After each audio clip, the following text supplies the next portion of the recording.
Petition دائر کر دی ہے عمران خان کی رہائی کے لیے. ہاں بڑا اچھا ہے کہ پٹیشن دائر ہو گئی ہے، لیکن جبکہ ایک طرف یہ کہہ رہے ہیں کہ جنگ ہو رہی ہے، دوسری طرف سارا زور تو عمران خان کے قید کے اوپر ہے، اس کی ملاقاتیں بند کرنے کے اوپر ہے. مجھے بتائیں کہ مودی کو تو ہم کچھ نہیں کہہ رہے، لیکن عمران خان کے پر ہم بہت محتاط ہیں، اس کے پیچھے لگے ہوئے ہیں. تو دشمن کدھر ہے، ہندوستان میں یا ادھر پاکستان میں؟ سارا دن عمران خان.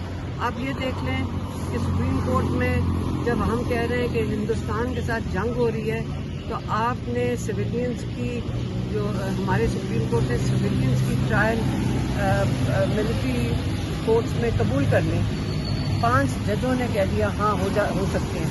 ہمارے تو یہاں پہ ہندوستان اٹیک کر رہا ہے، ہمارا سپریم کورٹ ہتھیار ڈال رہا ہے. ہندوستان اٹیک کر رہا ہے، لگ رہا ہے کہ دشمن اڈیالہ جیل میں بیٹھا ہے.